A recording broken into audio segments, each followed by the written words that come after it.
Today, inheriting means, first of all, continuing an approach that Cassina began in 1965, an enormously intelligent approach where high-quality models from the past are taken and developed in a contemporary direction towards proper industrialization processes, yet maintaining the past value of the original design, as well as the universal design value that should last over time. Don't forget that all the pieces that Cassina has included in the Maestri collection were designed by our leaders and precursors of design history as objects that would be produced in large numbers. In some cases, definitely in series, for industrial purposes. Therefore, from one point of view, inheriting means reproducing a piece with all the quality of the past and reinterpreting its value on an industrial level and placing it in its natural application as a consumer item.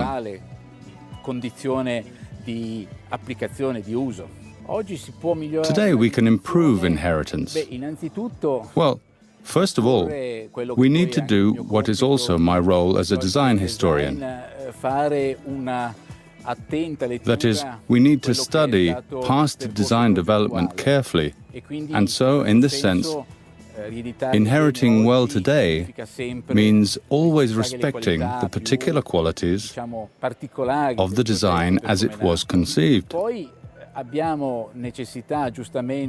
Then we need to consider an object as part of a program that, even if it mustn't be industrial in the more brutal sense of the term, is still sophisticated and still pays careful attention to detail, but also has to be a reproducible product, and so can no longer be, as sometimes happened in the past, one of a limited series that had a proto-industrial or semi-handmade background. So, in this sense, we need to carefully consider the original intentions of the creator as to how the product would be developed, and then understand, perhaps, how the creator himself developed the design over the years and how it was produced.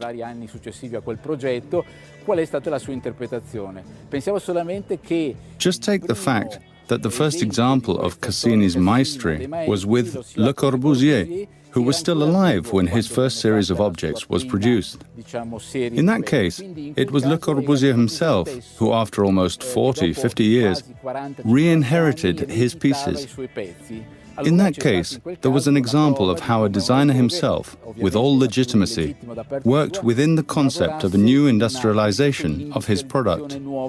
We tried to take inspiration from that situation as much as possible, and that is to approach this theme with as much sensitivity as possible. In the case of the Veliero bookcase, for example, we are lucky enough to have Marco Albini, the son of Franco Albini, who grew up with this unique object in his home.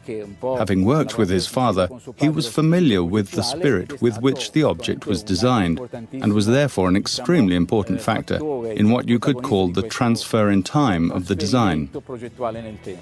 The concept of authenticity in design can raise various issues. First of all, I like to mention this fact, which very much concerns the sensitive issue of the copyright which we own for these pieces of furniture.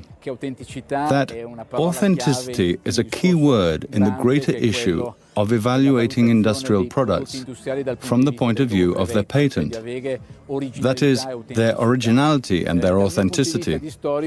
From my point of view as a historian, authentic is also something you could call an object created at a certain time in history, and which is, in any case, a historic artifact. With the series of objects, included in the Maestri series, and specifically Albini's Veliero, we are dealing with a working method that uses, as much as possible, an approach of proportion, sensitivity, and even affinity towards an object, which, in any case, it should be stressed, is unique.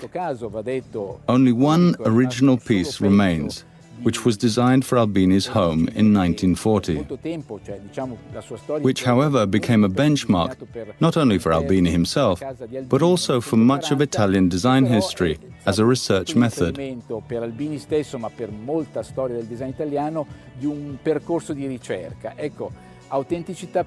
So, authenticity for us meant to respect, as much as possible, even the extreme characteristics of what was a truly experimental approach, but developing it, just as Albini would have wanted, into a real, usable, functioning product. So for us, authenticity, in this working phase, is a responsibility towards a truly special artifact such as this, because it is unique, and then offering it in larger numbers, that is, making it technically reproducible, which is in keeping with what has always been the intention of modern designers.